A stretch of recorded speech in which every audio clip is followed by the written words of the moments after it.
Hello hello hello hello बच्चों। Hello hello hello hello बच्चों। Alright. चलिए हम लोग एक नेक्स्ट टॉपिक स्टार्ट करते हैं। इससे पहले हमने दो वीडियो बना दिया था आपके लिए। ये हमारी तीसरी वीडियो है जो कि थर्ड टॉपिक से रिलेटेड है। एक ओवरव्यू सेल का हम ओवरव्यू लेने जा रहे हैं। तो मेरे पास दो सेल है, एक प्लांट सेल और दूसरी कौन सी सेल है मेरे पास? एनिमल सेल है। प्लांट सेल और animal cell. Sir, plant cell का एग्जांपल जो एनसीईआरटी ने यहाँ पे दिया, प्लांट सेल जो यहाँ पर चूज किया गया है वो प्लांट सेल कौन सी है मेरे पास? ऑनियन पील सेल है। और एनिमल सेल के नाम पर जो मेरे पास सेल यहाँ पर अवेलेबल है वो है ह्यूमन चिक सेल। तो इन दो सेल को यानी plant cell onion cell, animal cell human cheek cell, हम इन दोनों सेल को माइक्रोस्कोप से स्टडी करेंगे और माइक्रोस्कोप से स्टडी करने के बाद में इनका जो स्ट्रक्चर होगा उस स्ट्रक्चर को हम लोग डिटेल में देखेंगे कि इन सेल के अंदर कौन कौन से पार्ट्स क्या क्या स्ट्रक्चर्स होते हैं। तो पहले हम बात करने जा रहे हैं किसकी? Plant cell. और प्लांट सेल में जो आपने एग्जाम्पल लिया कौन सा लिया है? ऑनियन सेल लिया है। तो ऑनियन सेल के अगर आप देखें तो ऑनियन सेल कैसी सेल होती है? एक टिपिकल प्लांट सेल होती है। क्या होती है? टिपिकल प्लांट सेल को कहते हैं कि हम ऑनियन सेल जो होती है इसे हम टिपिकल प्लांट सेल मान के चलते हैं। ठीक है, देखो, जो प्लांट सेल है, प्लांट सेल में सबसे बाहर की तरफ आउटर बाउंड्री होती है। प्लांट सेल में एक आउटर बाउंड्री होती है और उस आउटर बाउंड्री को हम नाम देते हैं क्या? Cell wall. तो कोई भी प्लांट सेल होगी उसमें एक आउटर बाउंड्री होगी जो कि एकदम डिस्टिंक्ट होंगे। डिस्टिंक्ट का मतलब क्लियरली, हाँ, सेल वॉल आपको दिखाई देने वाली है। तो एक सेल वॉल होती है आउटर बाउंड्री के रूप में। और प्लांट सेल में सेल वॉल के अंदर भी एक और मेम्ब्रेन होती है within cell wall. Cell wall के अंदर एक और मेम्ब्रेन होती है। सेल वॉल के अंदर जो मेम्ब्रेन होती है उसे हम नाम देते हैं सेल मेम्ब्रेन। इसका मतलब अगर हम एकदम क्लियरली समझें कि प्लांट सेल में एक बाहर की तरफ वॉल होगी जिसका नाम सेल वॉल है जो कि आउटर बाउंड्री बनाएगी, और सेल वॉल के अंदर भी एक वॉल होगी जिसे हम नाम देंगे प्लाज्मा मेम्ब्रेन। अगर हम स्ट्रक्चर बनाएं तो स्ट्रक्चर कुछ इस फॉर्म में दिखेगा। जो आपके पास स्ट्रक्चर है वो कुछ इस फॉर्म में दिखने वाला है कि यहाँ पर अगर आप देखें तो ये हो गई आपके पास क्या? सेल। कौन सी सेल है सर यहाँ पर? यहाँ मेरे पास है क्या? एक प्लांट सेल है। प्लांट सेल में यहाँ पर बाहर की तरफ अगर आप देखेंगे तो एक मेम्ब्रेन जिसका नाम हो गया सेल वॉल। तो ये जो आपके पास वॉल है इसका नाम है क्या? Cell wall. और इसके अंदर भी एक और मेम्ब्रेन होती है और इस मेम्ब्रेन को हम नाम देते हैं क्या? Cell membrane. क्या यहाँ तक की बात समझ में आ गई आपको? ठीक है। तो इन दोनों मेम्ब्रेन में से कौन सी मेम्ब्रेन है जो आउटर बाउंड्री बनाती है? तो सेल वॉल जो होती है ये आउटर बाउंड्री बनाती है। इतनी बात क्लियर हो गई। चलिए, हमने प्लांट सेल की स्टडी कर ली है। अब हम बात करने जा रहे हैं किसकी? अब हम बात करेंगे यहाँ पर एनिमल सेल की। किसकी बात करेंगे? Animal cell. और एनिमल सेल के रूप में आपने जो यहाँ पर एग्जाम्पल चूज किया है वो कौन सा सेल है? ह्यूमन चिक सेल है। कौन सेल है? Human cheek cell. Human cheek cell के अंदर यानी एनिमल सेल के अंदर भी एक आउटर मेम्ब्रेन होती है और इस आउटर मेम्ब्रेन को हम सेल मेम्ब्रेन नाम देते हैं as a delimiting structure of the cell.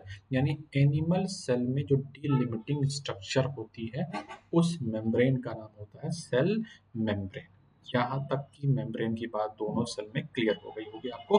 अब हम थोड़ा सा और आगे बढ़ने की कोशिश करते हैं सेल के। अब हम अंदर चलते हैं कि सेल में क्या क्या हो सकता है। ठीक है, चलिए। इनसाइड ईच सेल, कोई भी सेल हो, चाहे वो हमारे पास कोई भी सेल, मतलब इन दोनों में से किस में से? यानी ओनियन पील सेल और ह्यूमन चिक सेल में से हम इन दोनों सेल की बात कर रहे हैं। अगर इन दोनों सेल के हम अंदर चलते हैं तो हमें इन सेल के अंदर एक एक डेंस मेम्ब्रेन बाउंड स्ट्रक्चर दिखेगा।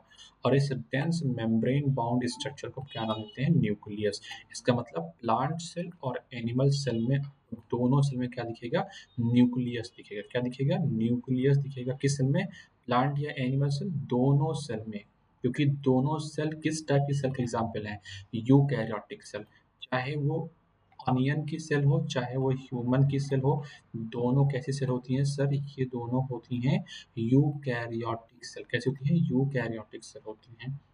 यहाँ तक क्लियर होगी बातें? चलिए, मैंने अगर हम मेरे पास एक ऑनियन की सेल है और एक मेरे पास ह्यूमन की सेल है, तो दोनों सेल के अंदर आपको एक डेंस मेम्ब्रेन बाउंड स्ट्रक्चर दिखेगा और उस स्ट्रक्चर का नाम क्या है? न्यूक्लियस। यहाँ तक क्लियर? ठीक है। अब न्यूक्लियस के अंदर क्या होता है?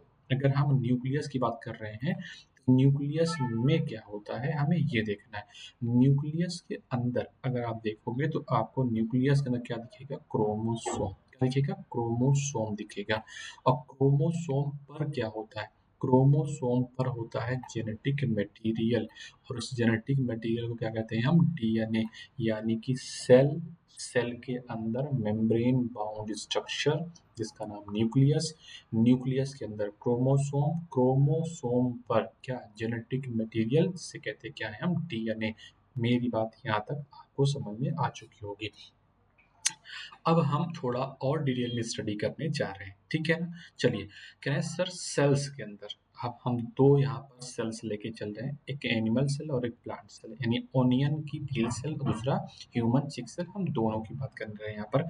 Cell that have membrane bound nuclei, ऐसी सेल जिसके अंदर न्यूक्लियाई प्रेजेंट होता है, न्यूक्लियस प्रेजेंट होता है, उस सेल को हम नाम देते हैं यूकैरियोटिक सेल। यानी हम अब टाइप ऑफ सेल की बात कर रहे हैं, तो सर यूकैरियोटिक सेल क्या होती है? ऐसे सेल जिसके अंदर क्या मिले?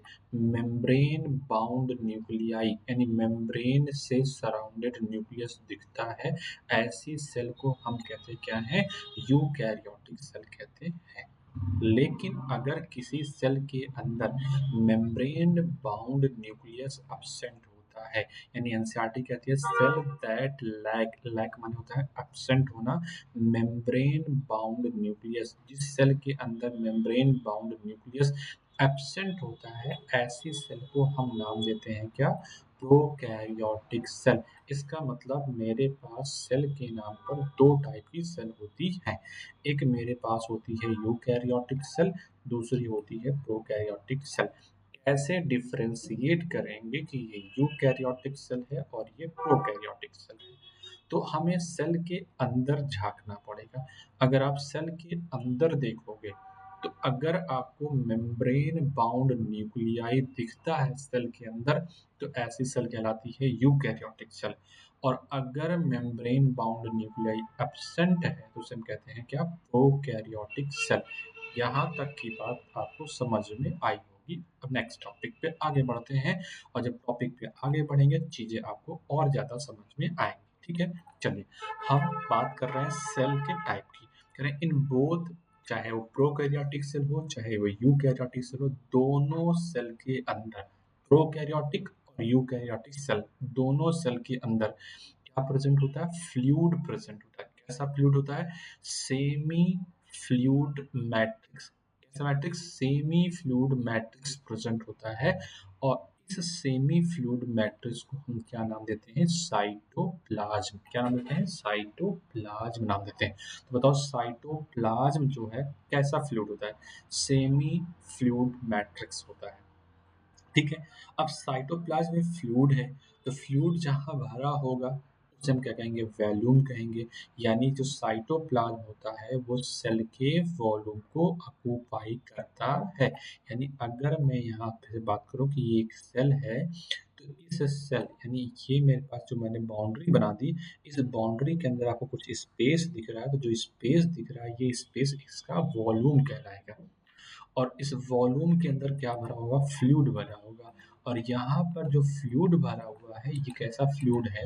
Semi fluid matrix. और ये जो सेमी फ्लूइड मैट्रिक्स होता है, इसे हम नाम देते हैं क्या? साइटोप्लाज्म, ठीक है?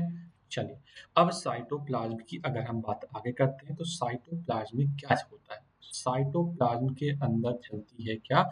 मेटाबॉलिक रिएक्शंस, यानी कि केमिकल रिएक्शन।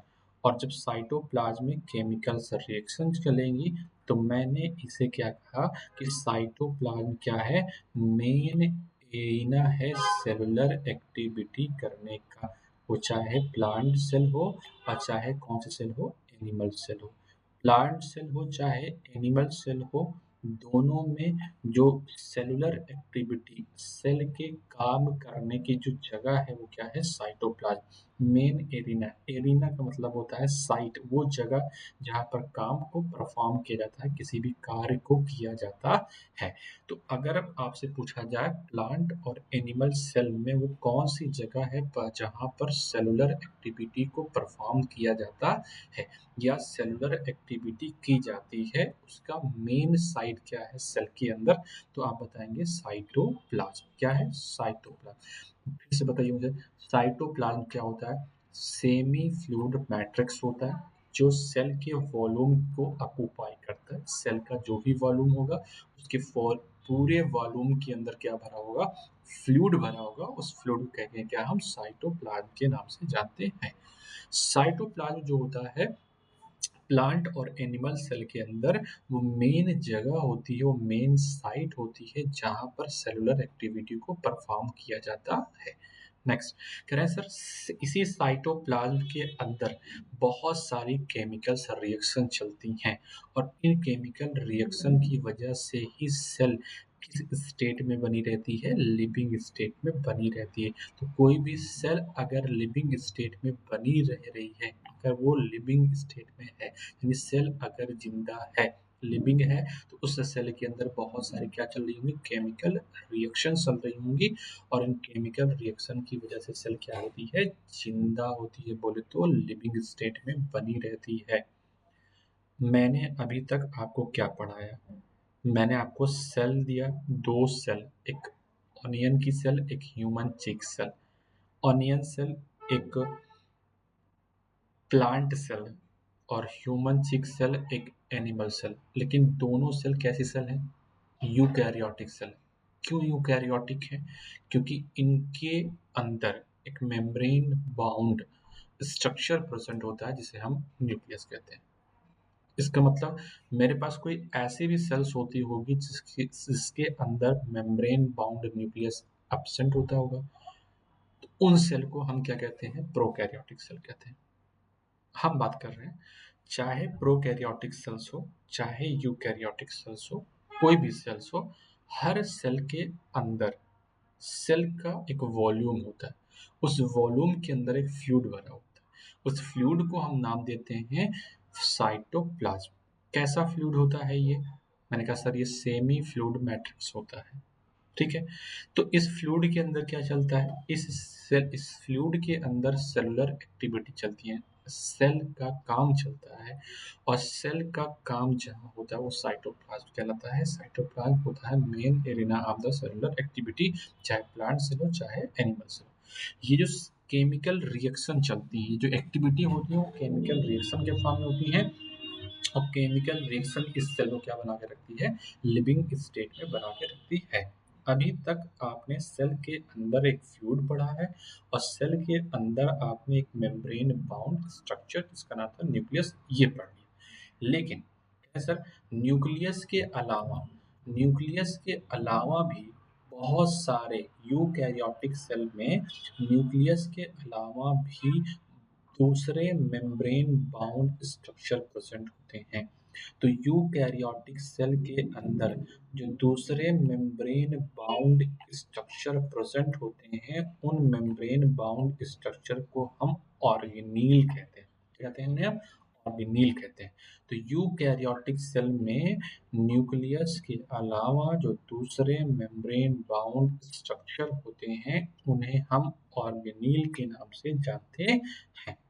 कुछ एग्जाम्पल बता दीजिए ऑर्गेनील्स का। जैसे फर्स्ट एग्जाम्पल आपके पास क्या है ऑर्गेनील्स में?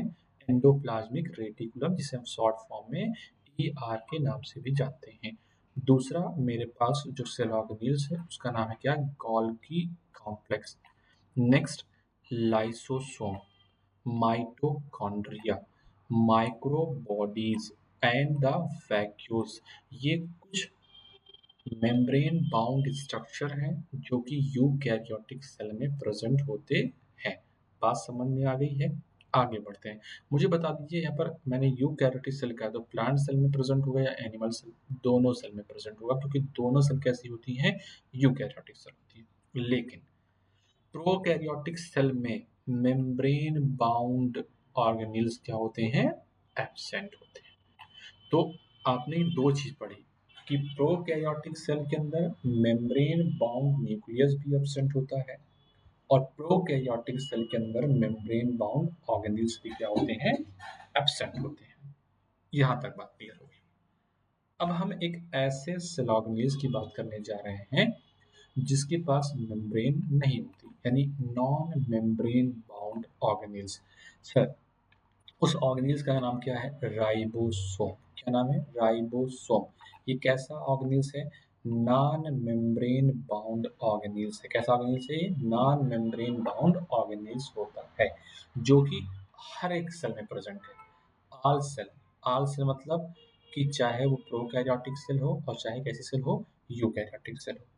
तो प्रोकैरियोटिक सेल हो चाहे यूकैरियोटिक सेल हो, दोनों सेल में एक सेल ऑर्गेनील्स होता है जिसे हम राइबोसोम कहते हैं।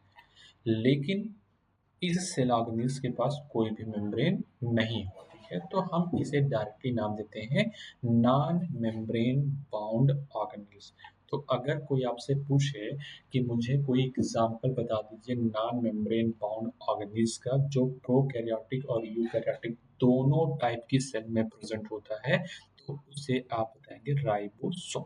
ठीक है, चलिए। सर, क्या राइबोसोम सेल में कहाँ कहाँ होता है?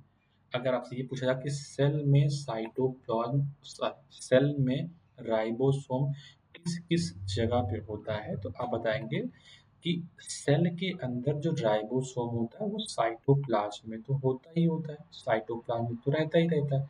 इसके अलावा जो राइबोसोम होता है वो सेल के अंदर प्रेजेंट दो सेल ऑर्गेनील्स में भी प्रेजेंट होता है। दो सेल ऑर्गेनील्स में प्रेजेंट होता है। सेल ऑर्गेनील्स के अंदर एक तो राइबोसोम सेल के साइटोप्लाज्म में प्रेजेंट है, दूसरा इसी साइटोप्लाज्म में प्रेजेंट सेल ऑर्गेनील्स में भी राइबोसोम प्रेजेंट होता है। उन सेल ऑर्गेनील्स का नाम बताइए जिसमें राइबोसोम होता है। तो प्लांट सेल अगर है तो प्लांट सेल में क्लोरोप्लास्ट होता है जहां पर आपको राइबोसोम दिख जाएगा। माइटोकॉन्ड्रिया एक सेल ऑर्गेनील्स है, डबल मेम्ब्रेन बाउंड ऑर्गेनील्स होता है, इसके अंदर भी आपको राइबोसोम दिख जाएगा। ठीक है। चौथी जगह, सर, रफ एंडोप्लाज्मिक रेटिकुलम के ऊपर प्रेजेंट होता है क्या? राइबोसोम। तो राइबोसोम अगर मैं पूछूं कि सेल में कहाँ कहाँ, तो राइबोसोम एक तो साइटोप्लाज्म में मिलेगा, दूसरा इसी साइटोप्लाज्म में प्रेजेंट सेल ऑर्गेनील्स होंगे, उन सेल ऑर्गेनील्स के अंदर में मिलेगा। पहला सेल ऑर्गेनील्स जिसका नाम क्या है? क्लोरोप्लास्ट, क्लोरोप्लास्ट में मिलेगा। दूसरा सेल ऑर्गेनील्स माइटोकॉन्ड्रिया, और एक ऐसा सेल ऑर्गेनील्स है जिसके ऊपर भी राइबोसोम मिलता है, नाम है उसका एंडोप्लाज्मिक रेटिकुलम। और अगर एंडोप्लाज्मिक रेटिकुलम के ऊपर मिल जाता है राइबोसोम, तो ऐसे एंडोप्लाज्मिक रेटिकुलम को हम नाम देते हैं रफ एंडोप्लाज्मिक रेटिकुलम। यहाँ तक की बात आपको एकदम से समझ में आ गई होगी अगर आपने ध्यान से सुना होगा तो मेरी बात को। ठीक है, चलिए इसके अलावा नेक्स्ट आगे बढ़ते हैं। अगर हम केवल एक एनिमल सेल ले लें, क्या ले लें? Animal cell.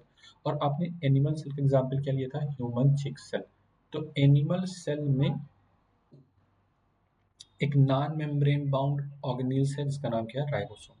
इसके अलावा यानी राइबोसोम के अलावा एनिमल सेल में एक और non membrane bound organelles present होता है, और उस non membrane bound cell organelles को हम नाम देते हैं क्या? सेंट्रोसोम। क्या नाम देते हैं? सेंट्रोसोम नाम देते हैं। अगर आपने मेरी बात को बहुत गौर से सुना होगा तो मैंने आपको एनिमल सेल के अंदर मिलने वाले दो नॉन मेम्ब्रेन बाउंड ऑर्गेनील्स के बारे में मैंने आपको बता दिया। एनिमल सेल में दो नॉन मेम्ब्रेन बाउंड ऑर्गेनील्स होते हैं, एक का नाम होता है राइबोसोम, दूसरा होता है सेंट्रोसोम। लेकिन अगर प्लांट सेल है तो प्लांट सेल में केवल राइबोसोम मिलेगा जो कि non membrane bound cell organelles होगा। प्लांट में सेंट्रोसोम्स एब्सेंट होते हैं। ठीक, चलो आगे बढ़ते हैं। सेंट्रोसोम का काम क्या है? सेंट्रोसोम हेल्प करता है किसमें? सेल डिवीजन में। किसमें हेल्प करता है? सेल डिवीजन में हेल्प करता है। तो ये था एक ओवरव्यू किसी भी प्लांट सेल में कि प्लांट सेल में क्या क्या होता है। अगर मैं आपको याद दिलाऊं इस पूरे टॉपिक के अंदर, तो मैंने सबसे पहले बात स्टार्ट की थी एग्जाम्पल से कि एक मेरे पास प्लांट सेल का एग्जाम्पल और एक एनिमल सेल का एग्जाम्पल। प्लांट सेल का एग्जाम्पल एक टिपिकल प्लांट सेल आपने ओनियन पील सेल लिया था। दूसरा एनिमल सेल का एग्जाम्पल आपने ह्यूमन चीक सेल लिया था। मुझे बताइए कि टिपिकल प्लांट सेल में आउटर बाउंड्री क्या होती है? बताइए, जल्दी बताइए। सेल वॉल होती है।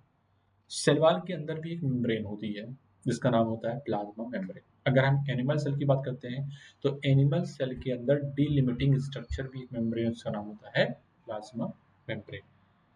ये दोनों सेल, चाहे ऑनियन की सेल हो चाहे ह्यूमन की सेल हो, दोनों सेल के अंदर स्पेस होता है और उस स्पेस को कोई वॉल्यूम होगा। उस वॉल्यूम के अंदर एक फ्लूइड भरा होता है। इस फ्लूइड को हम नाम देते हैं साइटोप्लाज्म। कैसा फ्लूइड होता है ये? सेमी फ्लूइड मैट्रिक्स होता है।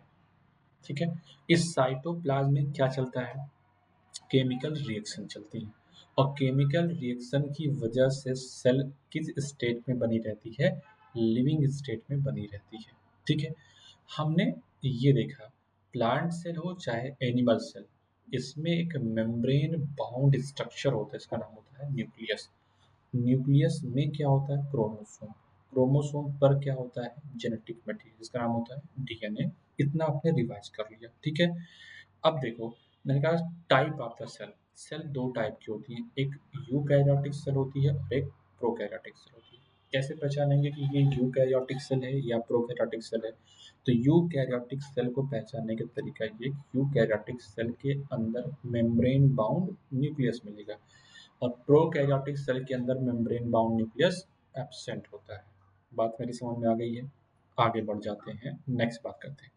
जो यूकैरियोटिक सेल्स होते हैं, यूकैरियोटिक सेल्स के अंदर न्यूक्लियस के अलावा कुछ और भी मेम्ब्रेन बाउंड स्ट्रक्चर होते हैं। तो यूकैरियोटिक सेल में जो दूसरे मेम्ब्रेन बाउंड स्ट्रक्चर्स होते हैं उन्हें हम ऑर्गेनील्स कहते हैं। तो कोई एग्जांपल बताइए आप। Endoplasmic reticulum, Golgi complex, lysosome, mitochondria, microbodies, vacuoles, ये सब के सब क्या हैं? सेल ऑर्गेनेल्स हैं। ठीक है। क्या के क्या सेल के अंदर केवल मेम्ब्रेन बाउंड सेल ऑर्गेनेल्स ही प्रेजेंट होते हैं? नहीं, सेल में कुछ non membrane bound cell organelles भी प्रेजेंट होते हैं, जिसमें से सबसे पहला एग्जाम्पल क्या है? राइबोसोम।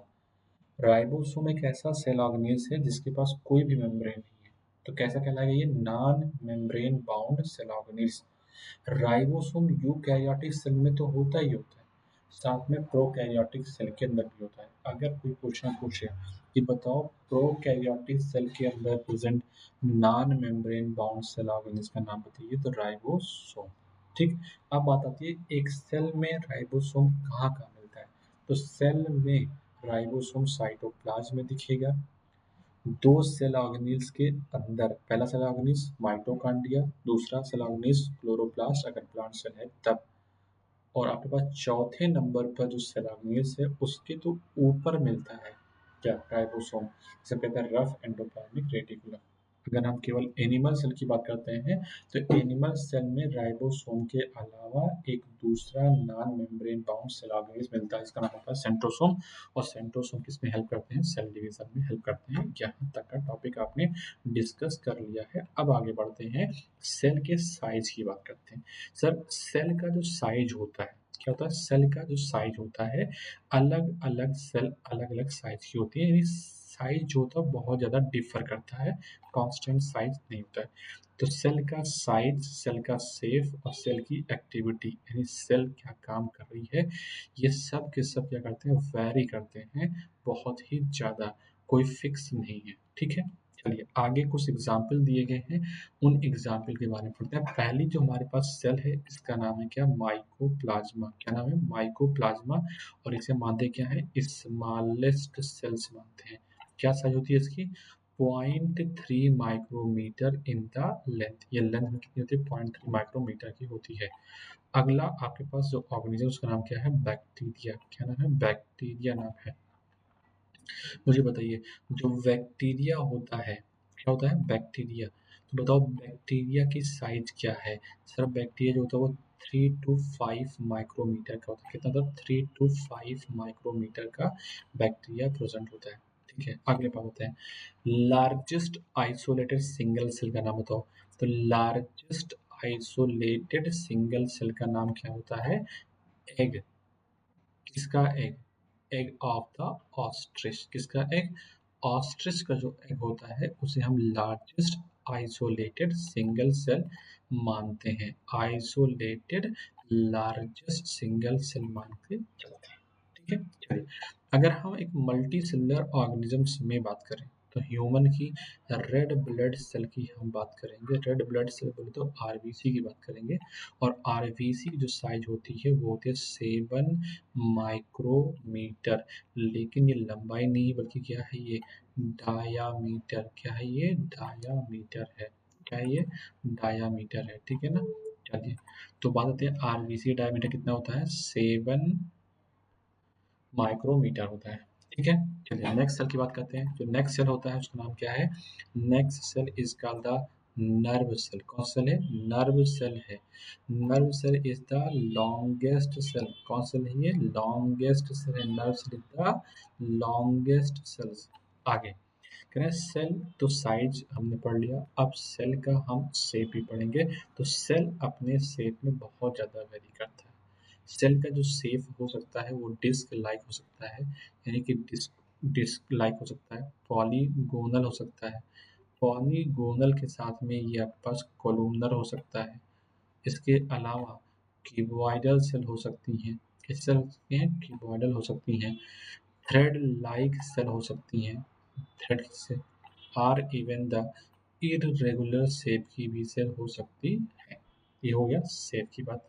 शेप जो होता है किसी भी सेल का वो डिपेंड करता है किस पर कि सेल किस तरह का काम परफॉर्म कर रही है। तो the shape of the cell में vary with the functions they perform.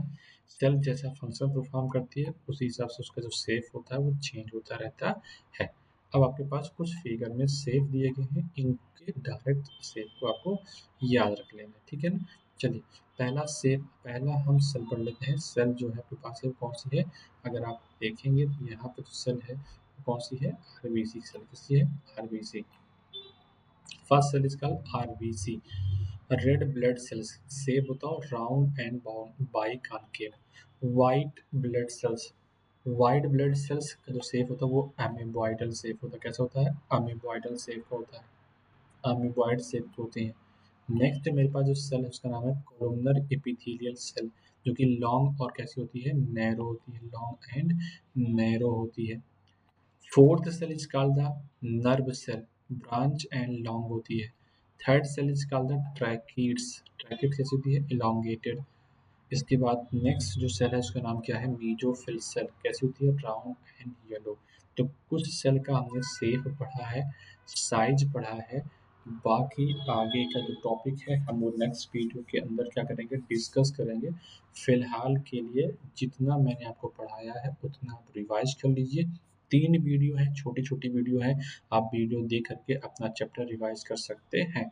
अगर कोई डाउट है तो कमेंट सेक्टर में कमेंट में आप डाउट को बताइए। मैं उस कमेंट को पढ़ूंगा और आपके डाउट को सॉल्व करूंगा।